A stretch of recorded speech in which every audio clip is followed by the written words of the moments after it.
journalist living and working in Hamburg, in the north of Germany. And I work as a content editor at Tagesschau.de. This is the online desk of the Tagesschau, which has celebrated lately its 60th anniversary.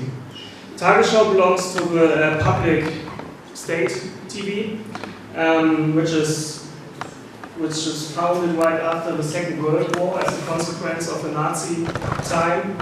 It consists of 8 regional stations. I also write for some newspapers like the Jüdische Allgemeine, a Jewish newspaper from Berlin. Published 2 books about the neo-Nazi movement in Germany. And I run a blog with some colleagues, which is called publikative.org, which is meant like the fourth, the publikative is, we try to be a watchdog for these issues as white extremism. But we also report about police violence, and we analyze the work of a German intelligence service called Verfassungsschutz. I want to thank the Friedrich Ebert Foundation very much for the invitation to Budapest. It's really an honor for me to be here. And it's the last day before my summer vacations that I will spend with my family in Norway, in the beautiful country of Norway. And I couldn't think actually of a better last working day than traveling today to Budapest and be here to discuss with you about journalism and white extremism. I'm very curious, and was very curious, to learn more about the challenges that you have to deal here with in Hungary, because from the point of Germany, the perspective, it seems to be quite hard what is happening in Hungary. On the other side, I don't feel in the position to come to Hungary and tell you what's best and how to do your job. So I think that you're right, that we have to learn from mistakes. So that is also what I'm going to do. I will talk about mistakes that we did, but also about improvements that we achieved in the last 20 years in Germany. Yeah, thank you very much that you gave me the chance to come here and to visit the beautiful city of Budapest. I just mentioned Norway, not only because I spent my vacations in Norway, but also for another reason. This country was hit almost 2 years ago, in July 2011, by a terrible terror attack. The perpetrator was a 32-year-old Norwegian called Anders Breivik. As a specialized journalist for right-wing movements, I was of course very interested in this case. Even more, because I lived and studied in Norway in the 1990s and still have good friends up there in the north.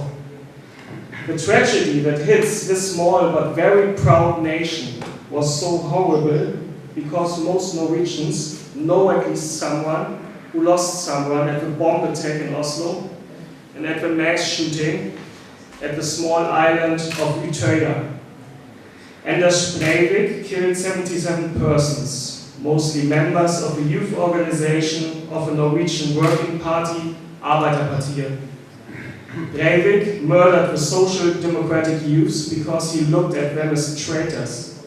He wanted to kill the ideals that the young left-wing persons believed in, for example, an open society, equal rights, anti-racism, international solidarity. The whole nation of Norway was under a shock after this terror attack. Prime Minister Jens Stoltenberg gave several brilliant speeches. He gave hope and strength to the people of Norway and pointed out that the answer to this right-wing terrorism will be more tolerance, more democracy and more freedom, and not hate and a police state. That was a very impressive signal and a strong message.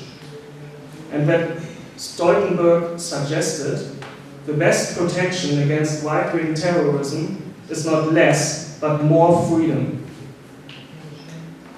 I just don't want to talk about Norway the whole time, but I want to stress this out, because only 4 months later in Germany, the existence of a right-wing terror cell became public.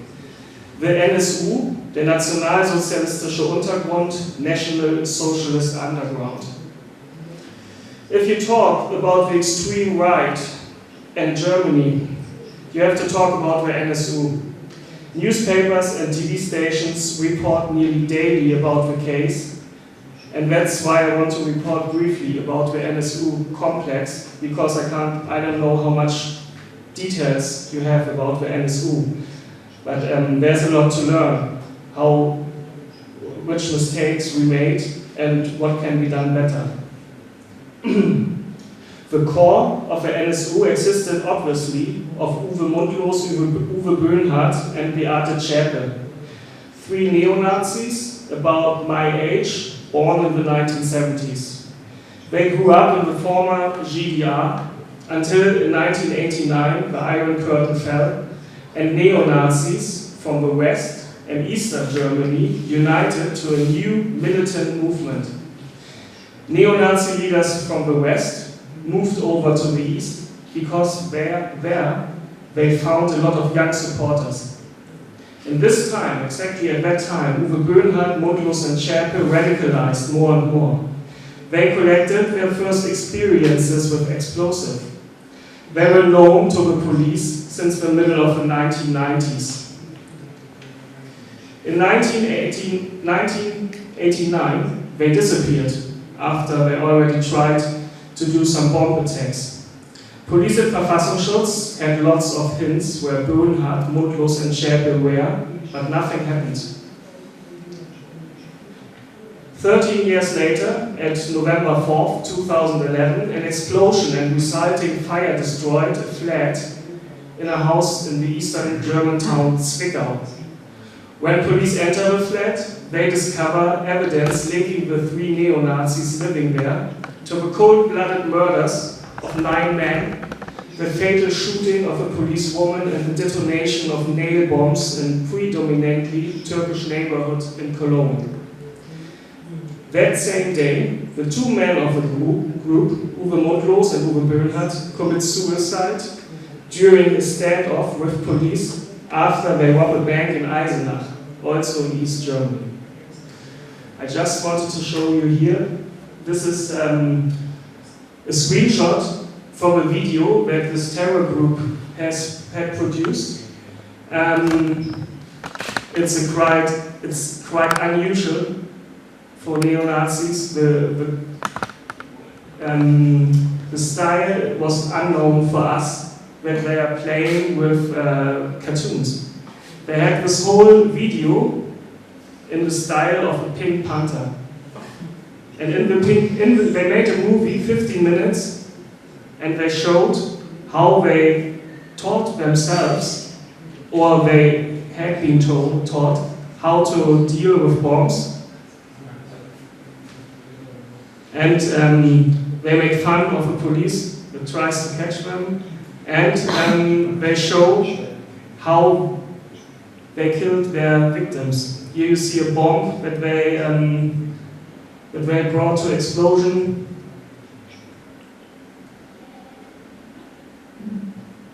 And these are victims of this terror group. So they also they shot people, Turkish people of Turkish descent and Greece descent, and took pictures.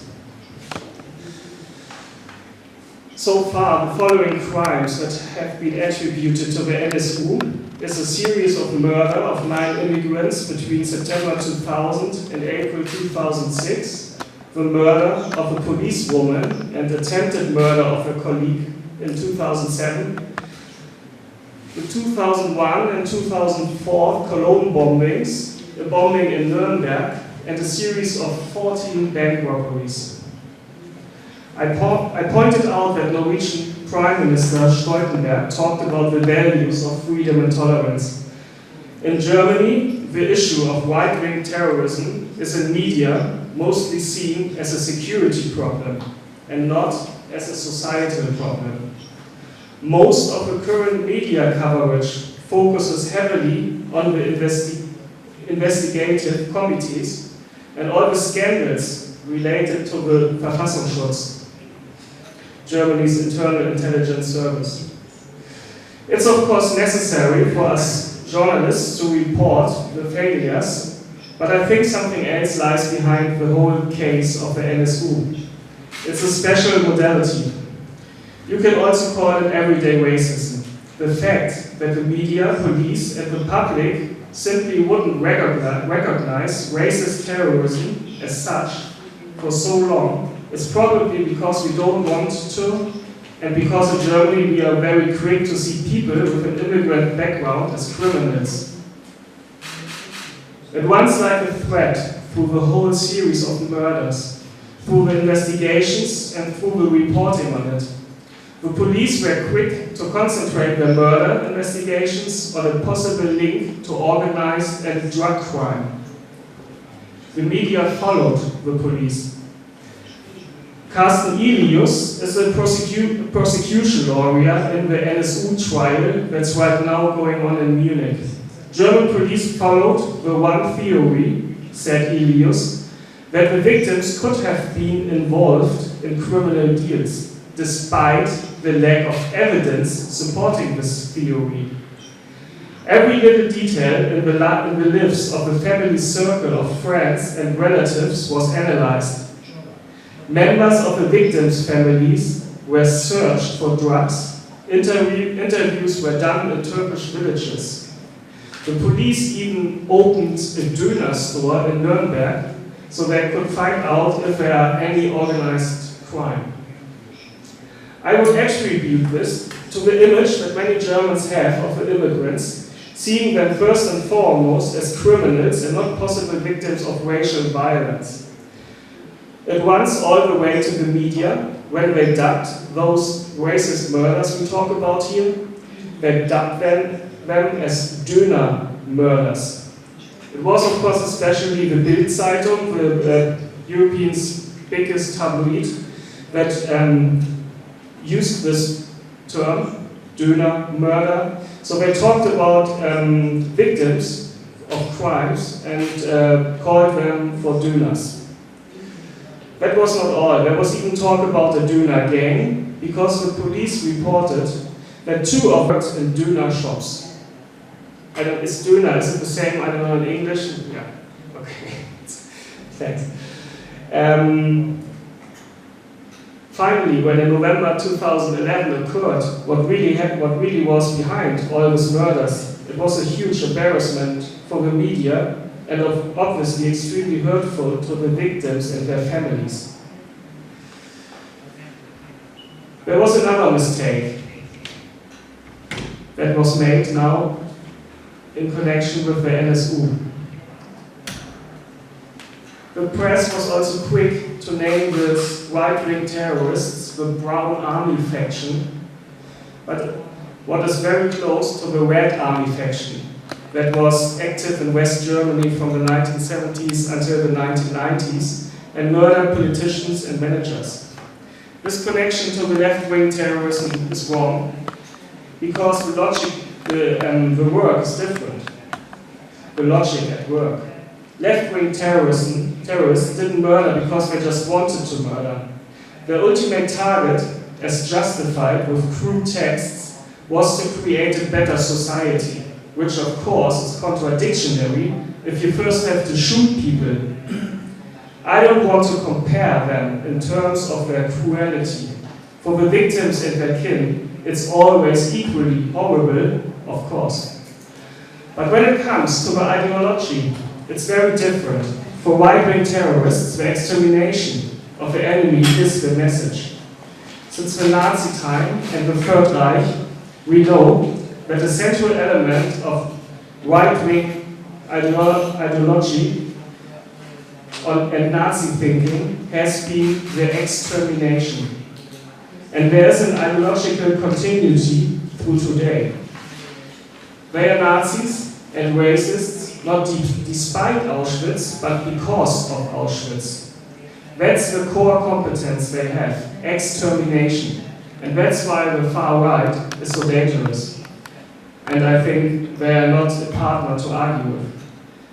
The NSU NeoNazis are homegrown terrorists, exactly as Anders Breivik, who tried to get in contact with Beate Zschäpe. They came not out of nowhere. Breivik and also Böhnhardt, Mundlos and Schäpe are products of a society. They learned to hate in our society, they watched our TV programs, they read the same newspapers, went to the same schools. So the question is, why did they become terrorists? What does the political terrorism tell us about the state of our society and about the journalism which delivers a special view at the world? The Nazi murders has to be put in the context of a society at the time when they took place. If you look back at the 1990s, you see racist pogroms in many German towns as Rostock and Hoyerswerda. You see brand bomb attacks in Solingen and Mölln with several dead children. You see ordinary citizens and neo-Nazis came together as huge mobs, and that's where these three people were socialized. That's where this generation learned that something could be achieved through violence. This is exactly the time when the big media, from Bild-Zeitung over Spiegel, were steering up resentment against asylum seekers, and when the CDU, the Conservative Party, started running a campaign against dual citizenship. You can't say that these things caused the violence and the murders, but one could say that the murders felt strengthened by it. I don't want to give a lecture about Norwegian society and media, but I want to focus on Germany, of course. On society, politics, and the media that didn't want to recognize the threat from militant neo-Nazis. This is a huge failure, since neo-Nazi violence and right-wing terrorism has obviously existed in Germany over decades. There's a continuity of a neo-Nazi scene since the Second World War. It's not as if they just disappeared.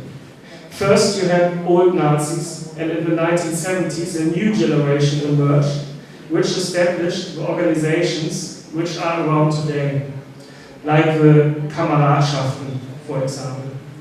There was a big neo-Nazi bombing at the Oktoberfest in 1980 in Munich, where 22 people were killed and hundreds injured. Still, in media, right-wing terrorism was never that present as the left-wing terrorism was. The far-right scene in Germany hasn't been doing very well politically. In other European countries, they have modernized versions of far-right extremism, which is much more successful when it comes to parliamentary elections. Not in Germany. What depends mainly on the unique history and the Nazi crimes. Neo-Nazis have no support in media. There is no open support for neo-Nazis and right-wing extremists in the media. But still, there are, of course, very conservative journalists that share some attitudes with the radical right. For example, nationalism, old-fashioned views on the family, or prejudices against immigrants.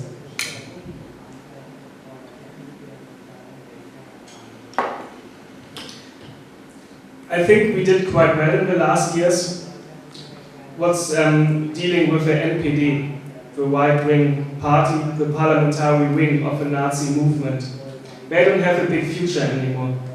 A lot of investigative research has been done about the NPD, and their strategies has been analyzed in media. So now they are kind of at the end, nearly at the end. They are not that powerful anymore. But these people are dangerous, and they perhaps become more dangerous even because they have no political influence. The NSU cell believed that Germany will be totally durchrast. That means that's the fear of the death of the white German race, the Arya. And so they felt they were waging a racial war.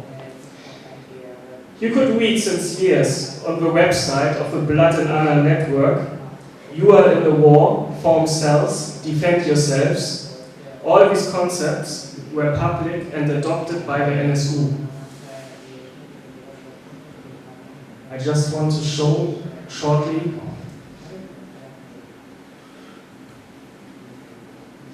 Here, for example, you see You see a German fanzine from the Blood and Honor network. The extreme right movement discussed since many years about violence and about a kind of völkische Revolution. It means like a national socialistic revolution in Germany. And they collected a lot of weapons. It was obviously that they had a lot of weapons, and they talked open about to kill people.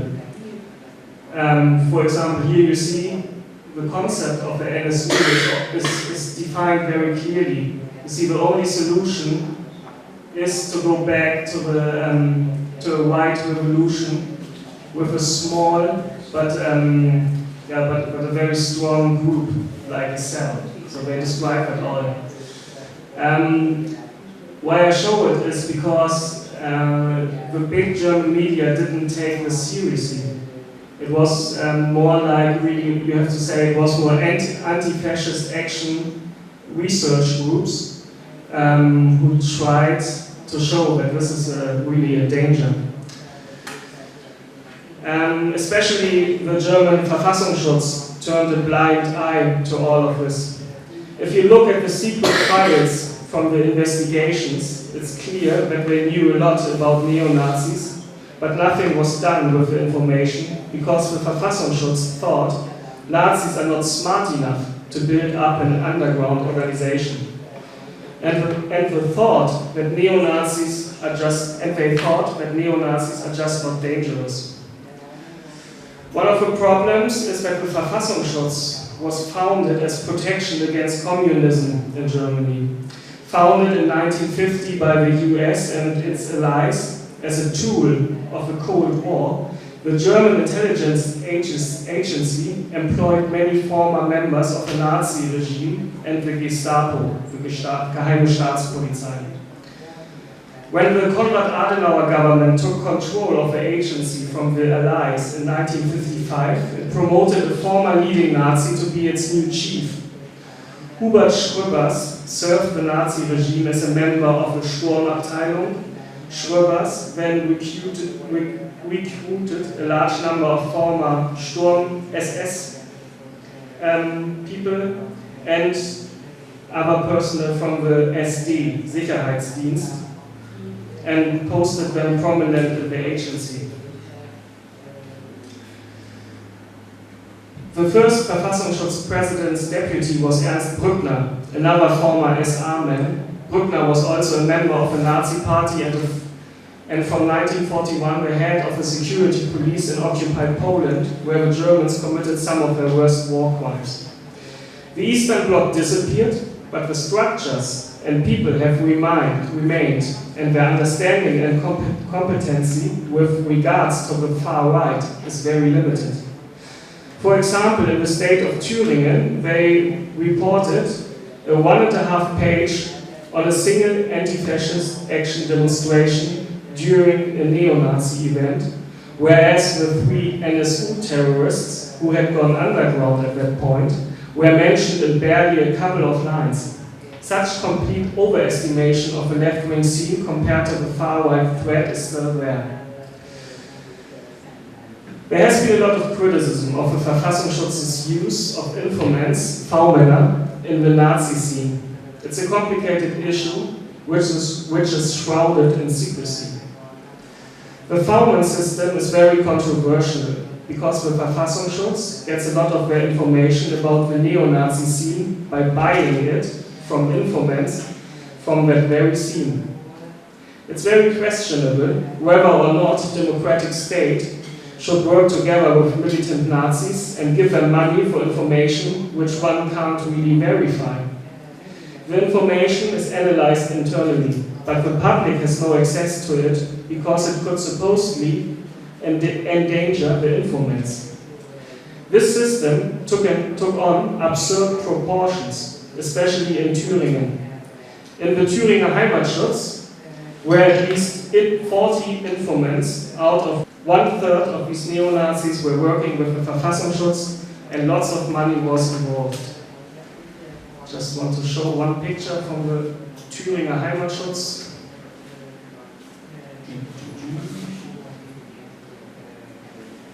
Here it is. Just to get an idea. Thüringer Heimatschutz was one of the Kameradschaften that were extremely brutal against black people, against left-wing people. In the beginning of the 1990s, they had a big hegemonial position in East Germany, and out of this Thüringer Heimatschutz, the NSU grew out. It's hard to generalize how much it was exactly, how many people exactly worked for the Verfassungsschutz. Oh no, I'm sorry, now there was a lot of money involved, and it seems like that the neo-Nazis built up their structures with the money from the state. It's hard to generalize how much it was exactly, even the Verfassungsschutz doesn't seem to know. But Tino Brandt, the leader of this Thüringer Heimatschutz, is said to have received 1,500 German marks per month, up to a total to 200,000 German marks. Today about 100,000 euros. In the 1990s, that's really a lot of money. These people aren't undercover agents, they are neo-Nazis who are approached by the Verfassungsschutz who offer themselves in exchange for money. And some of them might have agreed amongst themselves to provide false information to the state. In the NSU supporter network, there were several V-Männer, and still the Verfassungsschutz says he has never heard about right-wing terrorism until the NSU became public. But there's even more. The speculations about the conspiracy are still alive. There are a lot of open questions regarding the NSU complex. For example, when 21-year-old Halid Yoksat was shot dead in an internet cafe in the city of Kassel in April 2006, Andreas Temme, an employee of the Hessen intelligence agency, was present at the crime scene and left the cafe, obviously, just a few seconds after the murder. Temme said he didn't see or hear anything of a shooting, what is nearly impossible in a small internet cafe. Temme was working for the Verfassungsschutz, and he was the leader for an informant in the neo-Nazi scene who belongs to the Blood and Honor network, which seems to be very important for the support of the NSU terror cell. It's very hard to believe that this is just a coincidence, but it's our job to find out about this. So that's what we are dealing mostly with in Germany at the time, that the journalists that try to get investigative researchers on this NSU complex. But as I mentioned, I guess the real problem are not the neo-Nazis, there are not too many actually in Germany. It's not a mass movement. I think the real problem is everyday racism that we have to deal with. I can't imagine that other Western states have such a hard time seeing themselves as multicultural societies as Germany does. We need to democratize our institutions, the Verfassungsschutz, the police, and especially the media have to open up to people from immigrant backgrounds.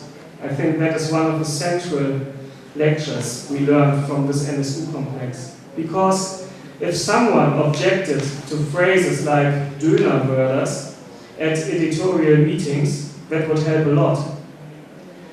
In Germany, there's still a strong notion of Blutsrecht, right of blood, the idea that you don't become a German, but you are a German. We have to get away from that in order to develop a modern understanding of the state.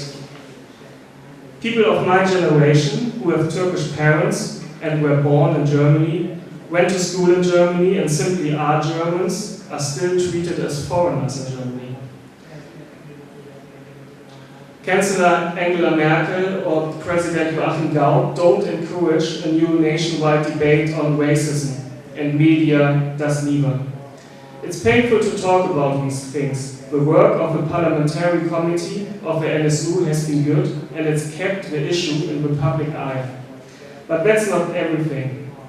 When I talk to people with Turkish roots, they often are quite angry, and they have very little trust in the German security apparatus and in German media.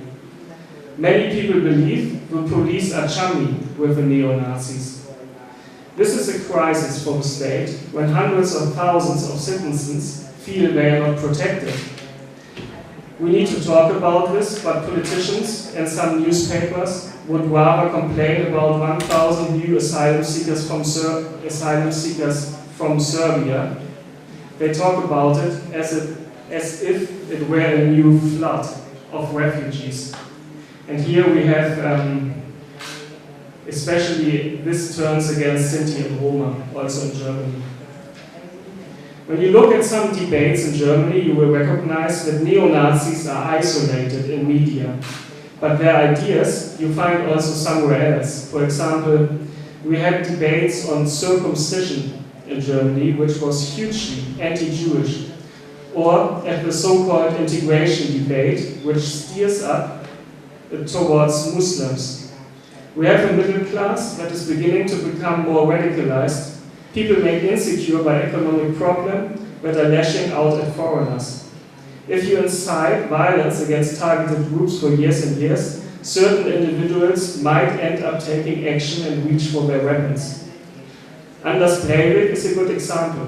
Politically, you can position him exactly in this Islam critical movement, as they call themselves.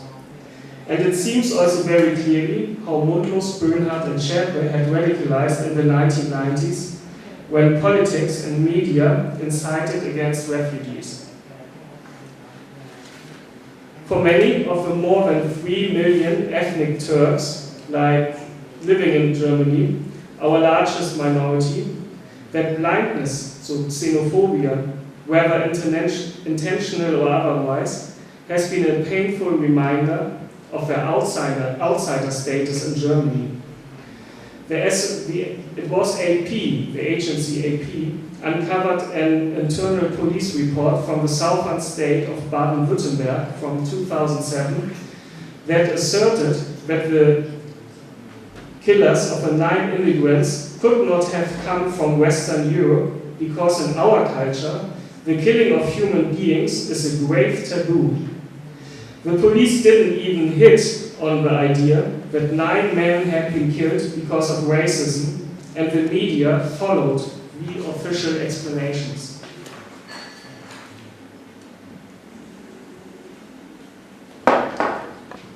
Though federal government estimates say 63 people have been killed by far-right extremists since the reunification, 2 German newspapers, Der Tagesspiegel and Die Zeit, suggested that that number is more than 180. And that is really a good example for best practice in journalism. There were some colleagues from Tagesspiegel and Die Zeit who did a huge research and tried to find out how many people were really killed in Germany since reunification from racists. And they created a map where you could exactly see what kind of crime it was, what kind of victim it was, if it was male, female, foreigner, German, and that had a great impact on the German debate on racism, because then you really see how big the problem is. But the question of how popular extreme right-wing ideology is in Germany is difficult to establish. It was the Friedrich Ebert Foundation that has published reports into far-right attitudes since 2010, found that the number of people with right-wing extremist attitudes in states that was once East Germany rose again from 10.5% in 2011 to 15.8% in 2012. The authors of the Foundation's latest report warn that these views are more prevalent among young people and that there is a new generation of right-wing extremism forming in parts of the country. On the other side, you have a very liberal people living in the big city, where also the most immigrants live, in fact, what I think is very remarkable. In the parts of Germany where the NPD, for example, gets at elections up to 30%, there are living, in fact, no foreigners. That's like in Mecklenburg-Vorpommern, it's at the Baltic Sea. It's in the northern part of the former GDR. The NPD is extremely strong. At some elections they get up to 25 to 30% in small villages, and there are no foreigners living at all. So that shows that the fear of something unknown is very big. It's quite similar to the anti-Semitism that works also without the presence of Jewish people. It's like, I think that's the difference between a prejudice and a resentment. Prejudice is when you see a special behavior on the street and you think, okay, everybody from the Sinti people does that. But the resentment is working different. It's working without that any Jewish people or any foreigners are present. Anyways, tensions over immigration have emerged in other European countries in recent years, of course. But Germany, I think, needs to hold itself to a different standard than other European countries. This is where the Holocaust happened, and Germany has to have zero tolerance to neo-Nazis. I'll come back once again to the NSU.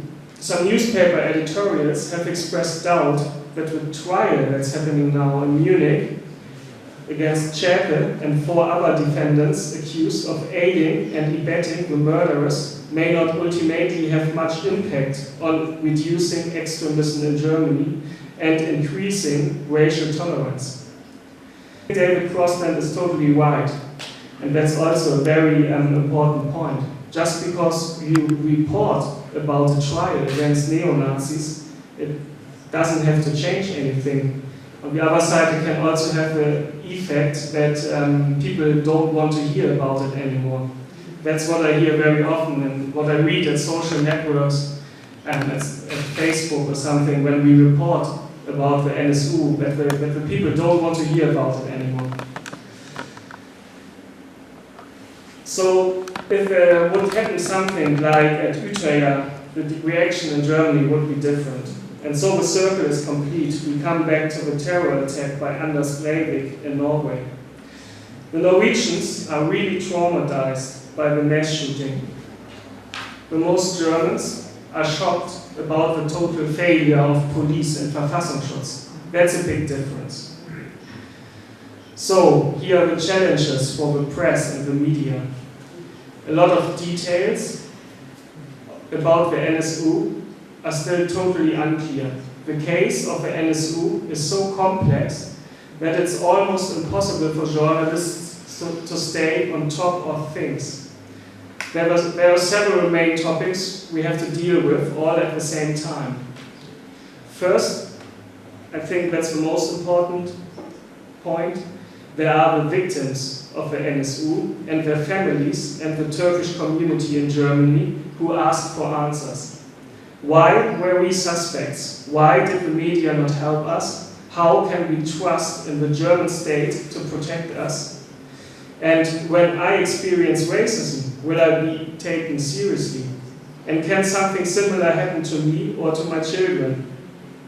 That are the questions. And media has to portray these sorrows. We have to give voice to these people. And we have to report about the trial against Beate Zschäpe, of course, and the 4 other neo-Nazis. But this is extremely complicated, it takes very long, and it's not easy to follow this trial. Additionally, media shouldn't focus too strong on the perpetrators, what's happening now with Beate Zschäpe. It seems like a lot of journalists expected that there would occur a very aggressive neo-Nazi woman, a skinhead woman at trial, but Beate Zschäpe was very well dressed. She could be even also be a lawyer. And the Bild-Zeitung commented that this is the new evil face in Germany. So it's a very personalized reporting that doesn't help at all to show the structures and how right-wing extremism works. We work very hard in Germany to find out and report about the total failure of police and intelligence services, what is very difficult. We have to uncover the neo-Nazi network behind the NSU, which works quite well, because I think we established good networks between different medias, between journalists, and we also cooperate with the so-called Zivilgesellschaft. That means like sometimes up to the anti-fascist action, who in fact has extremely good knowledge about the neo-Nazi movement, much better knowledge than the internal service, secret service had. And the best advantage, or the most pictures we have from the right-wing terrorists in German media right now, from Zschäpe, Böhnhardt and Mundlos, comes from anti-fascist action research groups, because they had really all these pictures over years. So that was very interesting. That was really the source for the most German medias to get the pictures from these groups. And what I think is most important, and also for us journalists very extremely important, we have to discuss about racism. In April, the United Nations Anti-Racism Committee rebuffed Germany for failing to protect the population from racist remarks. The criticism was triggered by an interview of a social democratic politician, Thilo Sarrazin, in which he made contemptuous remarks about people of Turkish or Arab origin. The majority, said Sarrazin, had no productive function apart from the fruit and vegetable trade. He went on in a rant about the continuing supply of new little headscarf girls, but the Turkish Association in the regions of Berlin and Brandenburg filed a complaint against Sarrazin for incitement and defamation. But the courts in Germany threw out the case, citing that Sarrazin remarks were a contribution to the political debate in Germany. The United Nations Anti-Racism Committee still believes Sarrazin remarks were racist, and I think they are right with that. But Sarrazin can still publish in big newspapers because most Germans and also the German media simply can't imagine that someone like him, a member of a social democratic party, could be a racist. What's typical for daily racism is that those who use it don't see it as racism, while the person concerned immediately feel that they are dealing with racism. When you only use the word racism in Germany, many people almost gasp, because racism is linked to neo-Nazis. And neo-Nazis are totally isolated in big media. But we have to talk and to report about it. Perhaps it is sometimes wise for media to avoid the strong word racism, because, as I described, people can't believe that it is possible. So there's a lot to do for journalists in Germany when it comes to the right-wing movement. But I have observed some positive developments in German media in the past 20 years. There's a broad consent that we have a problem with neo-Nazis and that we have to face it. That's progress compared to the 1980s and 1990s. We have also a broad consent in big German media that we don't give space for racist or anti-Semitic hate speech. We don't also give space for politicians of the NPD unless we are not forced to it. After elections, when the NPD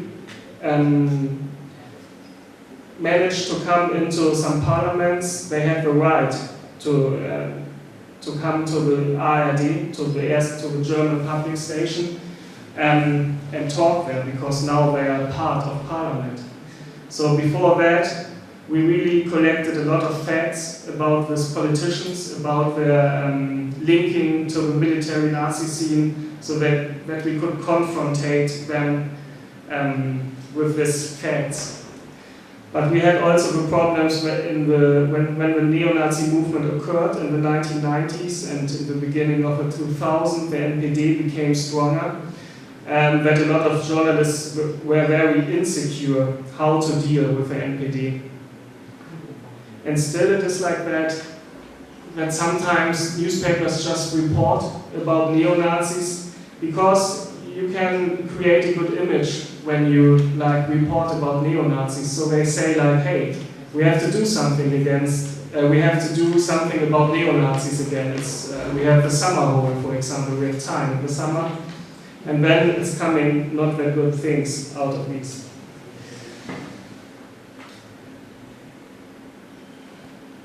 What is most important, I think, is that most newspapers and TV stations have opened themselves for people with foreign descent. That's important to fight against prejudices. In the past, Turkish or black people mostly occurred in TV series when they played roles as criminals. This is the media. The media created a special image of minorities. So I think there we were right with our responsibility when you only have black people in criminal movies being the bad one and the police is always the good one. But that's changing, actually. We have a lot of anchormen with foreign descent in Germany now, and that's especially for the people like what I described in East Germany, where no foreigners are living. So they are really afraid when they just see a foreigner. I have friends, they have black kids, and they say when they travel to the Baltic Sea and the people see a black child, they're just like, oh. That's like after the Second World War when the first black GIs came to Germany. They wanted to touch them. So how does it feel to have black skin? So I think it's very important that media also how do you say, we have a lot of different people with different skins and different colors and from different nations that live in Germany all together, and I think it works quite well actually. But on media is mainly still very white, and that's something that has to change. And even if it already starts to change, white males are still dominating on the management level, that's no question. On the other hand, we have a lot of young journalists who are proven experts on the right-wing movement. It is important for us to monitor the neo-Nazi scene continually, not just look at it when we have time and when we don't have another issue, but we have the whole time to monitor this. You need experts and networks for the investigation, but it's worth it. A lot of newspapers and TV stations are now prepared when right-wing activities occur. I think our job is to be a watchdog and to protect democracy and freedom. That are big words, but I think it's our responsibility to give voice to the voiceless, to protect minorities. I pointed out the failure of a Verfassungsschutz. It's also our job to question the official declarations. Unfortunately, many German journalists don't question what the police and Verfassungsschutz say. As the NSU complex has shown, it's not wise to take it for granted what officials says. The problem that police press releases use very loose terminology. For example, when a black person is attacked, the police often describe it as an anti-foreigner attack, when in fact it's a racist attack. There are German blacks, and if you call them foreigner, you choose the view of the racists who attack the blacks. Journalists copy often the police press releases without thinking about the wrong terminology of the police. Much has been made by German politicians and both German and Turkish media of the question of blindness to xenophobia and right-wing extremism in Germany. a potential explosive issue given the country's history. In an interview, Wolfgang Thierse, the deputy speaker of the Bundestag, the German parliament, asked, "Was it bad blindness or harmless blindness? There's a constant anxiety among Germans because of the terrible Nazi history."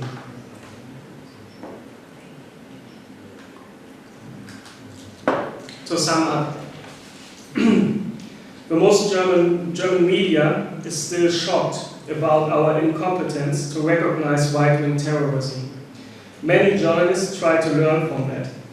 We need more specialized journalists who work at a network together, who monitor the development in the far-right movement. We have to give voice to the minorities. We should draw a red line when it comes to racism and anti-Semitism in media. Bad abuses are not covered by the right of free speech. I think the same is true of hate speech, like the United Nations has pointed out. We have to talk about attitudes and question official statements. The NSU complex has shocked a lot of German journalists because they didn't want to see the threat of right-wing terrorism. It's a bitter lesson of experience. But I feel optimistic that we learn and improve.